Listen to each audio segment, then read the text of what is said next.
So, some sad news today. Former North Carolina Senator Kay Hagan passed away. She was 66 years old. She was one of the last, that I remember, the last Democrats there in North Carolina to do well. Also, you remember last week you saw that. Because if you remember, she beat Elizabeth Dole. She served just one term. Beat Elizabeth Dole, Bob Dole's wife. And my biggest knock against Elizabeth Dole was that damn light in the back of the car. That was her big claim to fame. So if you in the back of your window there, you got that light up there. That was her doing. So that was her greatest accomplishment, the Dole light. That was it. Kay Hagan beat her in 2008, and then Tom Tillis, the Republican, beat Kay Hagan in 2014. Sadly, she passed today at the age of 66. Last Tuesday, you had Elijah Cummings pass. He was 86. And yesterday, John Conyers, who served 26 terms in Congress, passed away at the age of 90 years old. And here to share some thoughts on Congressman Conyers and his legacy and his passing, I've asked our good friend Bob Weiner to come talk with us. Bob actually worked for John Conyers for a number of years, as I understand, along with a whole other long list on his resume. But Bob, thanks for taking time for us. Rick, it's a pleasure. I sort of joked with my cousin today because I was the organizer of the Cummings event at the National Press Club that everybody's been using as the final memory on August 7th when he gave the speech, and his wife told me the day after he died that he got out of his hospital deathbed to get dressed with pneumonia and come and give the speech to the National Press Club. That's how much it meant to him. And his theme there was decency and respect after Trump had dissed all over him, and that was what Cummings wanted to do, to take the higher road. He told me a week before when he said, "What do I want from him?" And I said, "A historic speech." And he said he won't even mention Trump's name, but he will talk about what the values are that should stand for America. Right. John Conyers was my dear friend and alter ego for most of the last 20 years, and I was his press secretary for 6 years, communications director, spokesman, call it what you want, for 6 years when he was chair of the House Government Operations Committee, and we stayed friends for a lifetime. And I just want to relate a couple of things. First of all, he was an enormous friend to labor. He was the son of a labor father, and he is the reason that the Fed now makes a point, because they had completely forgotten about its mission when Conyers wrote a letter to the Fed and reminded them that their mission is not just low interest rates and avoid inflation, but to create jobs. And so he insisted on that, and that's one of the real reasons Fed policy that we, Trump wants to take all the credit, right? But that's one of the real reasons is Fed policy that we are at 3.5% unemployment rate now. And so Conyers also had meetings in his office, regular weekly meetings on job strategy, calling it Jobs for All. He had legislation where his objective was to stay under 5% unemployment, and he wanted to do infrastructure and training and government jobs programs and catalysts for private sector jobs programs to help the job situation in America. That was his cause, his mission. And on Obamacare, Rick, he hauled, as the founder of the Congressional Black Caucus, he hauled the members of CBC into his office because they all said, oh, the bill doesn't go far enough. And he said, I'm the author of Medicare for All, but this bill is a step there, right, and it gives the Medicaid option, which Clyburn, you remember on television, said is actually a public option. The Medicaid option of the expansion by 30%, and put kids on your plans, prescription drugs for seniors, price controls on and monitoring of all insurance companies' prices for the first time, pre-existing conditions. And he said, how do we not take this? We've got to take it. It's a step forward.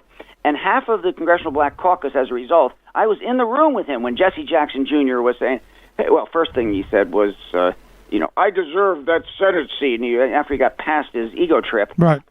Then Conyers and he talked, and Jackson was railing about the bill and said, Jackson said, I want to vote against. And Conyers said, you are hurting your constituents if you don't vote for it for all the reasons that I just ticked off to you. And he corralled them in, and that was what he did one by one by one by one. And as you know, Obamacare, the ACA won by 1 vote. So that's the John Conyers I knew. And people wanted to talk about how, he was a little slow. No, he was slow and steady in his tone and his talk, but he was never slow in his reasoning on progressivism in America. No, he was a great congressman, I thought. Now let me tell you about the Me Too thing. On the right side of issues and on the right side of history. Right. Can I tell you the Me Too story? Sure. He took a bullet for the team. The woman who was the witness to the prime accuser got back to Detroit and was convicted on conning and fraud. And Conyers told his staff and all of us, he told all of us, and I wasn't even on his staff, but I was a close alter ego to him, he told us, I don't even know these people who are making these charges against me. But given his age and his perceived vulnerability, he was taking, in the Al Franken thing, which also shouldn't have been a resignation. He's reconsidered that one and wished he hadn't. But in view of what the mood of the country at the time, he took the bullet because the Democratic Party wanted so much to appeal to the Me Too movement that Pelosi and the Congressional Black Caucus all pressured him. And the staff, when I went over there, they said, please talk to the paparazzi outside. And I said all the stuff I just said to you and the stuff he's done, and they said, well, they saw him in his underwear. And the staff asked me to go out there and say, he's got a bathroom in his office. So of course he's changing his clothes, and if people walk in and he had an air of informality. We've all done that from time to time. But that's all it was. And then Steny Hoyer, who's a very good friend of mine, Rick. I mean, we were in Young Democrats together, and I'm not going to diss Steny, but he said, yes, it's a big deal that the staff saw him in his underwear. That was ridiculous. That whole thing with Conyers was, again, using a poor 88-year-old as a target so that you claim he did something on Me Too. And that's where the Democratic Party came down. And that's the real story on it. So that part shouldn't even be in his legacy. The rest of creation of Martin Luther King Day, voting rights, and health care, and jobs, and all of that was his thing. I went around with him one campaign, and he kept talking about jobs. That's why he won with 90% of the vote all the time, because he had a message. Yeah, and that message was, good jobs and good union jobs. And, absolutely. And also going back to the MLK era, MLK was a jobs guy. The bill. He wrote the bill. He created it. He lobbied for it. He pushed for it. He marched with Martin Luther King. I mean, this guy was, in my mind, a real hero. And now, Rick, the debate is, what are we going to do with her? And we're all talking. I'm talking to Ray Plow and his AA and everybody. Are they going to have a thing for him in Washington like they had for Cummings? This guy deserves to lie in state. Cummings is terrific. But Conyers goes back even further with more. Yeah. But the problem is, you're going to get the protesters, you're going to get the Me Too's, and Pelosi's thinking to herself, do I need that? So we don't know what we're going to do, and I'm still waiting for the I'm waiting.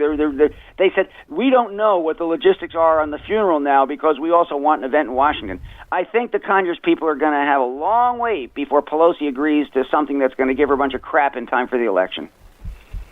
Yeah, excellent point. One of the things that I learned about Conyers, because I had him on the show a couple of times over the years. Yep. Mm-hmm. And he was always a very gracious guest. Always, any labor issue that came up, he was on the right side of. And Rick, he loved doing radio.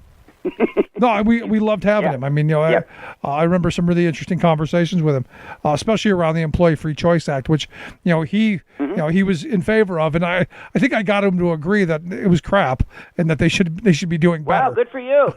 Because it was crap. They should have been doing better. And as I like to remind people, his staff. Let me tell you this story. So, military equipment, and his staff was saying nothing that's for war. But I wrote a piece in the San Diego Union Tribune that drones, liberals should want them. They keep soldiers away from being killed. And so I made that point to him, and he said, well, that makes sense. He said, oh, no, we're not for anything that's for war. I said, but if you're going to be in a country and you're going to be trying to accomplish a mission, drones are the way to go instead of real soldiers. And the same thing. He understood the reasoning, and he saw that it was the right thing to do. Yeah, but one of the things that I learned about it, we had done a labor history tour a couple of years ago down south, and it was the theme of the tour was labor's role in the civil rights movement. Mm-hmm. And we went through the Rosa Parks Museum. Which he hired her, by the way. She was a staffer for him. Yeah, he that's where I was going. Congress who hired her. Yeah. Thanks for walking over that. Go ahead. No, that's where I was going. That he had hired her. Okay. Oh, sorry. That he had hired her because nobody else would hire her. So at a time when she couldn't find a job, he was somebody who stepped forward and said, come work for me. I'm really glad you know that story. Very few people know it, so I'm sorry I jumped over your story. No, I mean just because it's one of those moments in history that Right. while she was the face of the Montgomery bus boycott and ending the segregation on the buses, at the end of it she was almost unemployable until this guy stepped forward and said, no, you come work for me, and I guess she worked for him for years. That's right, and he had a little statue of her all the way through, right to the end, a little face statue of her in his office. That's correct. Yeah, I mean, he's very proud of that. He's proud of that, and he was proud of creating the MLK Day. When I sat there with him at his 90th birthday party in May, sat there with him for an hour and a half. His brother had me do that. They knew I'd write something up, and I wrote this bio piece in the Michigan Chronicle. If your listeners want to go to it, first of all, I put the statement that I put out today, a 2-page statement on some of the incredible vignettes that I was privileged to be part of. But also what he said at his birthday, where he was as cogent as could be 6 months ago and really knew every issue and was right up on everything. But, there are a couple of things. When Obama was about to announce and Hillary was far in the lead, I walked into his office and I said, Hillary will win. Well, Conyers said to me, how do I not support the person who could be the first African-American president? And he became the first member of Congress to endorse Obama, and, of course, my political wisdom was shown for what it was worth. Yeah. The other thing, when Reno sent the Justice Police into the Waco compound to try to rescue the kids, but the crazy leader got everybody to agree to burn the place down and kill everyone. So the committee called Reno to testify. Conyers was chair of government operations at the time, but he was the ranking, which means the one under the chair on judiciary then. The government operations committee chief of staff, my technical boss, did not want to alert the congressman that Reno had arrived for fear of what he would say. There were 20 TV cameras there, everyone, and as I, as a press person, knew, it was kind of my obligation, sort of, to tell him to come and urge him to come. So I went to the office to tell him, and he said, of course I must go. He proceeded to come, and then he told the Attorney General on camera, and I remember as though it was yesterday, Madam Attorney General, you did exactly the right thing by offering to resign. Well, I went back to my office and hid under my desk, but Conyers, ever the astute leader, called her up and arranged a bonding meeting the next morning, and then all was well. So, there are things you remember about the guy. Impeachment, Rick, when he was Judiciary Committee Democratic leader, he had to corral the Democrats in support of Clinton when the vote was about to happen, and everybody knew that it was a Republican vote. They had the votes to send the impeachment articles to the House. My wife and I, Pat, and I walked into his office before the vote, and the lights were off, totally dark. He had somber jazz music playing. He was Mr. Music in the House. That was the sad mood he wanted to amplify before he walked down to the committee room with my wife and me in tow. And then on the anniversary of, this is the fourth one, 4 little bullets I wanted to talk to you about. On the anniversary of Nixon's resignation, under the assuredness of an impeachment and conviction, Conyers was interviewed on major morning TV as someone who was there and on the Judiciary Committee. When he was asked about Nixon's positive legacy for this and that, China and EPA or whatever, right. Conyers replied, and he was referring to the cover-up during Watergate, aside from that, Mrs. Lincoln, how was the play? So there are things that you remember, and they're just a lot of fun, and they're going to be seared in my mind. The great muckraking journalist Jack Anderson approached us once and said, we're doing a story on Conyers. He was chair of government operations, which is all the waste, fraud, and abuse in the government. We're doing a story on Conyers, not investigating corruption because of his contributions. So I told him, that's a false story. It's also the last time you'll hear from us if you write it. Or you can write about what he is indeed investigating, regardless of who's president, about weapon systems and government malfunctions, fraud, and abuse, and you'll have a lot of good stories. Anderson and his co-writer, Michael Binstock, took the deal, and they wrote at least a dozen individual stories all over the country, and then, in a surprise to us all, he wrote a summary story, John Conyers, Persistence and Power. He finally got it right. Yeah. No, I mean, it's a sad day, and, our thoughts go out to his family, someone who the country's better off for having been in the halls of power. Well, I really appreciate that, Rick. He was so... You don't have someone in Congress that you can just play with and walk in and out and have that kind of access and that kind of friendship, and it's going to be a big miss. Stenny's a friend. He's been a friend for a lifetime, and all that. Cummings now is gone, and I had sort of developed a bonding with him. Chris Van Hollen is a friend, but Conyers was the man for me. He was the one who, when I wanted to hang out in Congress, that's where I hung, and he let me do it. So I'm missing him tremendously already. Yeah, I just thought when I saw the news, I thought of you, and I said, I got to get Bob on to share some thoughts about John Conyers, because I know you spent some time with him, and you really looked up to him in a big way, and I think it was important to have some good words about the man. Thank you for having me on, and again, I hope now that where are we going with this? Rangel is old, Stenny's old, Clyburn's old. We were all in the Young Democrats together. Rick, what's the deal here? Who created this 80 and out situation anyway? Well, you had good years. You had a good run. Well, I'm still going, and so are you. And you're going to sleep again in our group of rooms at the convention. We hope so. I appreciate it, and I'll tell that story. I was just telling my wife that story.